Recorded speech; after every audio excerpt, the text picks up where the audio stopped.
शीघ्र आने वाला यीशु मसीह के नाम से आप सबको मेरा प्यार भरा नमस्कार। आज के ध्यान के लिए हम पढ़ेंगे यहूदा की पत्री पहला अध्याय 3 वचन, जूड chapter 1 verse 3. It's the second last book in the Holy Bible, just before the book of Revelation, which contains only one chapter. हे प्रियो, जब मैं तुम्हें उस उद्धार के विषय में लिखने में अत्यंत परिश्रम से प्रयत्न कर रहा था जिसमें हम सब सहभागी हैं, तो मैंने तुम्हें ये समझाना आवश्यक जाना कि उस विश्वास के लिए पूरा यत्न करो जो पवित्र लोगों को एक ही बार सौंपा गया था। हम रोज कितने पाप करते हैं, झूठ बोलते हैं, दूसरों को चोट पहुंचाते हैं, स्वार्थी बनते हैं, गुस्सा करते हैं, बुरे सोचते हैं, बुरी चीज़ें देखते हैं, गलत जगह में जाते हैं और क्या क्या करते हैं। लेकिन देखिए, प्रभु का वचन हमें पुकारता है पवित्र लोग, जिस पर एक ही बार के लिए यीशु मसीह पर का विश्वास सौंपा गया है, उस विश्वास के लिए पूरा यत्न करो। हम सब किन किन चीज़ों के लिए यत्न करते हैं हमारी ज़िंदगी में? हम में से कुछ लोग अपनी नौकरी में खूब प्रयत्न करते हैं ताकि अपनी तनख्वाह बढ़ा सके और अच्छा डिजिग्नेशन पा सके। कोई पढ़ाई में आगे आने के लिए खूब मेहनत करते हैं। एक नया घर बनाने के लिए हम दिन रात पूरा मेहनत करते हैं। अगर हम में से कोई बीमार पड़ते हैं तो दौड़ के अस्पताल जाते हैं, इलाज लेते हैं, डॉक्टर की दी हुई सारी दवाइयाँ खाते हैं और अपना पूरा ख्याल रखते हैं ताकि हमारा स्वास्थ्य बनाए रखे। हम औरतें खूब मेहनत करती हैं घर की और बच्चों की देखभाल करने में, साफ सफाई करने में।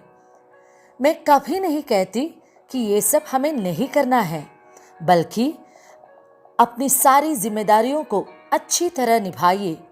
लेकिन क्या हमारे ऊपर एक ही बार सौंपा हुआ उस विश्वास के लिए हम पूरा प्रयत्न करते हैं? उस विश्वास के लिए यत्न करना माने क्या है? अभी जो गवाहियों के बारे में मैं बोलने वाली हूँ, उन्हें ध्यान से सुनिए। कुछ घंटों पहले मेरी एक आंटी जी से बात हुई। वो यीशु मसीह को स्वीकार करके 3 साल हो गई। उनके पति सिर्फ ये कारण से रोज़ उनसे झगड़ा करता है। उनके हाथ का बनाया खाना भी नहीं खाता। हमेशा कहता है कि तुम इस यीशु को छोड़ो।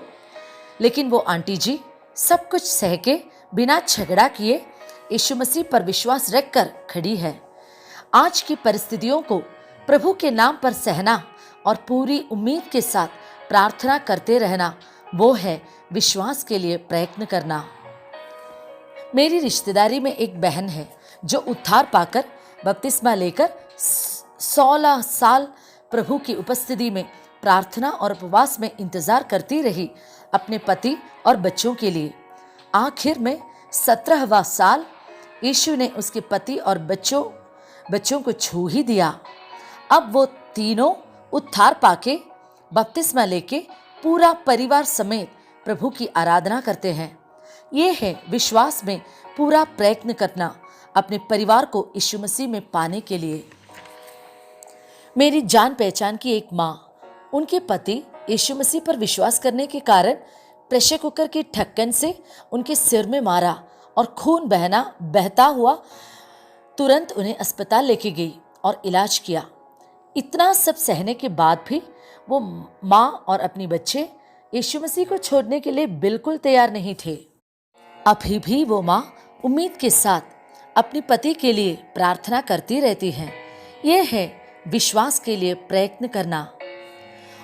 और मैं क्या बताऊं, भारत के ओडिशा में प्रभु की सेवकाई करने वाला एक ऑस्ट्रेलियन मिशनरी ग्रेहाम स्टेन्स और उनके 3 बच्चों वाला परिवार था।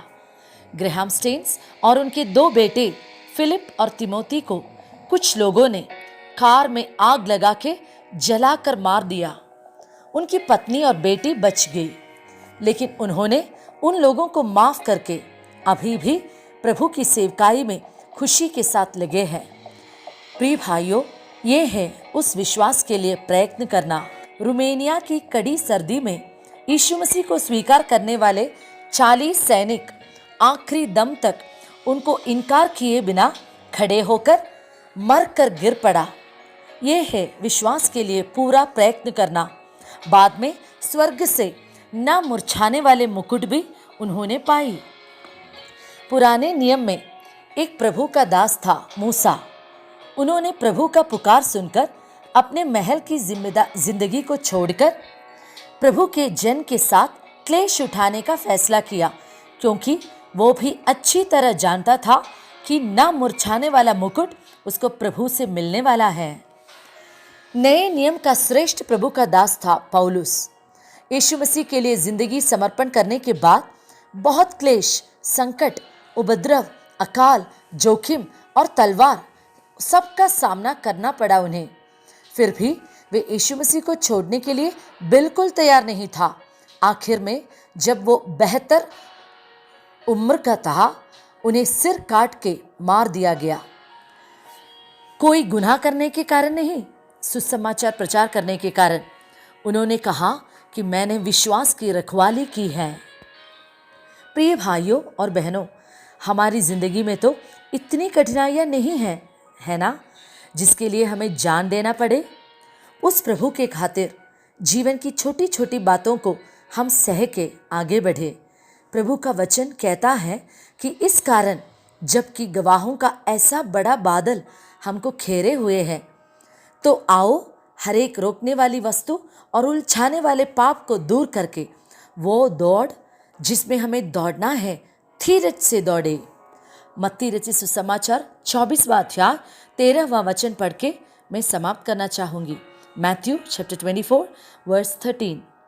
परंतु जो अंत तक धीरज धरे रहेगा उसी का उद्धार होगा। यीशु मसीह को कभी भी छोड़ मत दीजिएगा।